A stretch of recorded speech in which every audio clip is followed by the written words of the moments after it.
بسم اللہ الرحمن الرحیم۔ السلام علیکم ویورز، میں جاوید خان آپ کو اپنے چینل جے کے انالیسز کے ایپیسوڈ 7 میں ویلکم کرتا ہوں۔ آج کا ہمارا موضوع ہوگا لوکل گورنمنٹ یعنی بلدیاتی نظام۔ بلدیاتی نظامی حکومت اگر آپ دیکھیں ترقی یافتہ اور ڈیولپنگ نیشن میں، تو یہ ایک باقاعدہ ایک نظام، ایک سسٹم ہوتا ہے جس میں جو ایک مسلسل اور تسلسل کے ساتھ چلتا رہتا ہے۔ ان کے باقاعدہ جس ملک میں 3 سال کے بعد، کسی میں 4 سال کے بعد اور کہیں 5 سال کے بعد باقاعدہ ان کے الیکشنز ہوتے ہیں۔ ان کے اسٹیبلش دفاتر ہوتے ہیں۔ ان دفاتر میں یعنی آپ اس کو ہمارے ملک میں جس طرح میونسپلٹی، ٹاؤن کمیٹیز، اسی طرح کہیں پر اس کو کاؤنٹیز، کہیں پہ اس کو شائر، کہیں پر اس کو کونسل وغیرہ کے نام دیے جاتے ہیں، کہیں پہ ڈسٹرکٹ وغیرہ کے نام دیے جاتے ہیں۔ باقاعدہ ان کے اپنے آفیسز ہوتے ہیں اور ان آفیسز میں ان کے ڈپارٹمنٹ ہوتے ہیں، engineering department, education department, health department, اور ایک پورا ایک نظام ہوتا ہے جس کے تحت وہ اپنے جو اس میونسپلٹی کے دائرہ کار میں علاقے آتے ہیں، ان کے جو سارے ترقیاتی کام ہوتے ہیں، روڈ، اسٹریٹ لائٹس، صفائی ستھرائی، پانی کا نظام، ان سب کو وہ بڑے ہی احسن طریقے سے چلاتے ہیں۔ اگر کسی کو موقع مل جائے اور وہ یورپ یا امریکہ میں یا آسٹریلیا میں یا کینیڈا میں اس نظام کو دیکھیں تو وہ انسان حیران رہ جاتا ہے کہ کتنا بہترین نظام ہے۔ جہاں پہ پروونشل گورنمنٹس کی جو اسمبلیاں ہوتی ہیں یا فیڈرل اسمبلی جو ہوتی ہے، ان کا کام صرف اور صرف قانون سازی اور آئین سازی ہوتی ہے اور وہ یہ کام بخوبی سر انجام دیتے ہیں۔ ہمارے ہاں قانون سازی یا آئین سازی سے دور دور تک ہمارے جو قومی اور صوبائی اسمبلی کے ممبران ہوتے ہیں ان کا تعلق نہیں ہوتا ہے۔ وہ آئے دن لڑائیاں اور لڑتے جھگڑتے ہیں ترقیاتی اسکیموں اور فنڈوں پہ۔ یہ کتنی شرم کی بات ہے اور افسوس کی بات ہے کہ بیچتے ہم لیجسلیشن کے لیے ہیں اور وہ وہاں لڑتے ہیں فنڈز پہ، اور ہم یہ دیکھتے رہتے ہیں اور وقت گزرتا رہتے ہیں اور کوئی پورے 22 کروڑ عوام میں کوئی کچھ کہتا بھی نہیں ہے۔ اس کے مقابلے میں لوکل باڈیز کبھی 20 سال الیکشن ہی نہیں ہوتے ہیں۔ اگر کبھی کوئی آ جاتا ہے وہ الیکشن کرتا ہے تو کبھی ان اداروں کو 2 سال کے بعد توڑ دیا جاتا ہے، کبھی 1.5 سال کے بعد توڑ دیا جاتا ہے، اور وہ بھی صرف برائے نام بلدیاتی نمائندے ہوتے ہیں، نہ ان کے دفاتر ہوتے ہیں، نہ ان کے پاس کوئی سروس سٹرکچر ہے، نہ ان کے پاس فنڈز ہوتے ہیں۔ خواہ مخواہ اس بلدیاتی الیکشن پہ ارباں روپے خرچ کر دیے جاتے ہیں۔ نہ ان کے پاس کوئی روڈ میپ ہوتا ہے، نہ ان کے کوئی ڈپارٹمنٹس کاؤنسل کے ہوتے ہیں۔ بس کاؤنسلر گھر پہ ہوتا ہے، لوگ جاتے ہیں کہ ہمارے ساتھ تانے جاؤ، اس چیز پہ دستخط کرو، اس کاغذ پہ، چھوٹے موٹے جو یہ چیزیں ہوتی ہے۔ باہر ممالک میں تو لوکل کاؤنسل کے جو میئر ہوتے ہیں وہ شہریوں سے شہریت جب ملتی ہے وہاں سٹیزن شپ، ان کا باقاعدہ اوتھ میئر لیتا ہے۔ یہاں پہ بلدیاتی نظام کے نام پر اگر کبھی کوئی یہ الیکشن کراتے ہیں جو ان کو سوٹ کرتے ہیں تو وہ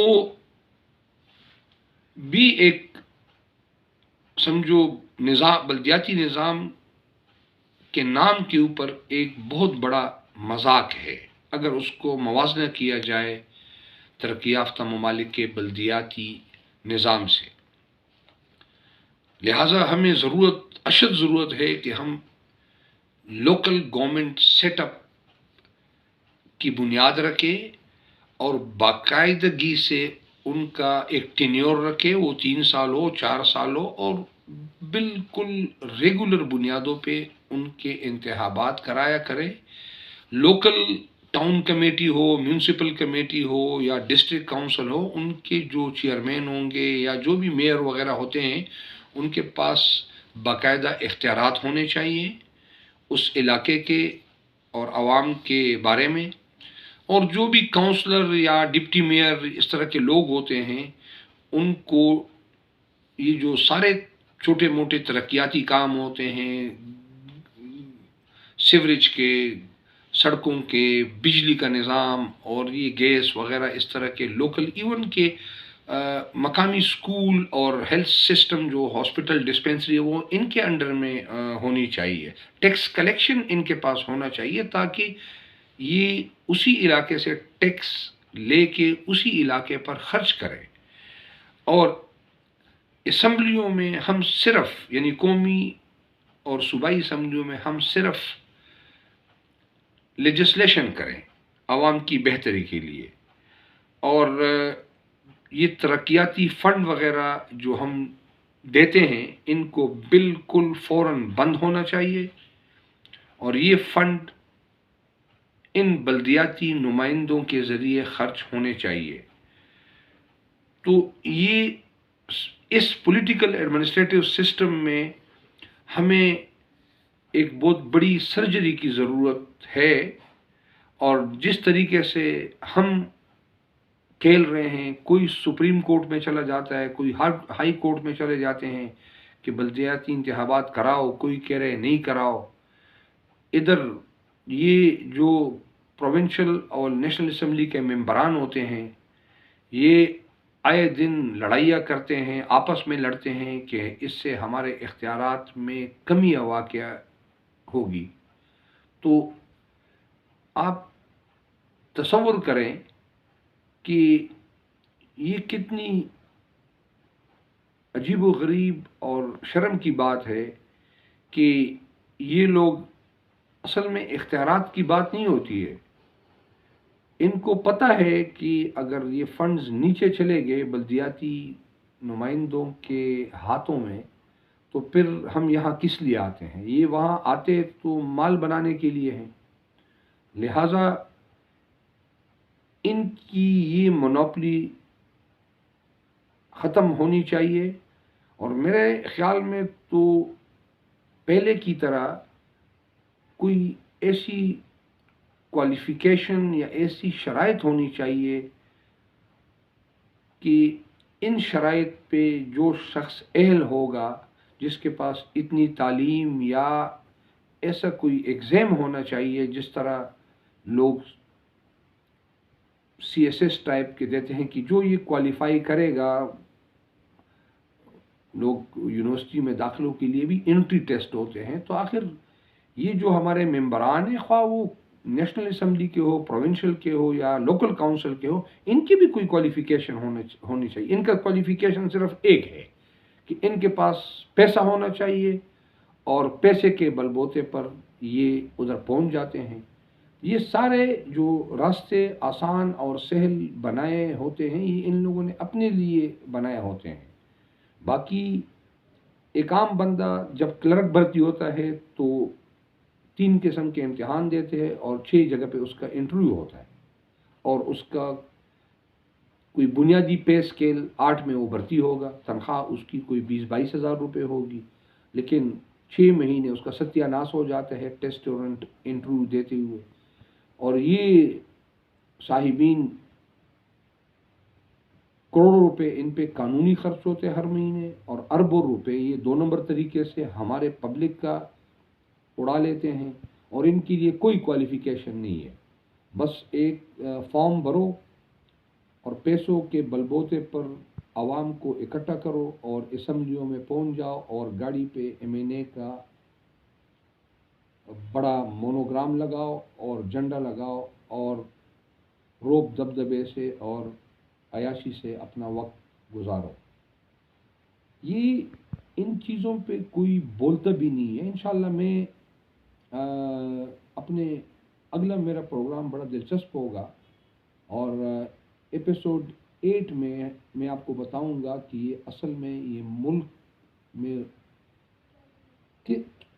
کیسے گٹھ جوڑ سے اس ملک میں کون سے طبقے ملے ہوئے ہیں جو اس میں جو شاید ہی کل آبادی کا 0.1% یا 0.2% لوگ ہوں گے، وہ آپس میں مل ملاپ کر کے اس ملک کو کیسے لوٹتے ہیں اور کیسے عیاشی کی زندگیاں گزار رہے ہیں. ایسی زندگیوں کا کوئی امریکہ یا یورپ میں بھی تصور نہیں کر سکتا. اس لیے یہ یورپ میں بھی نہیں جاتے ہیں اور یہاں پہ اس طرح کی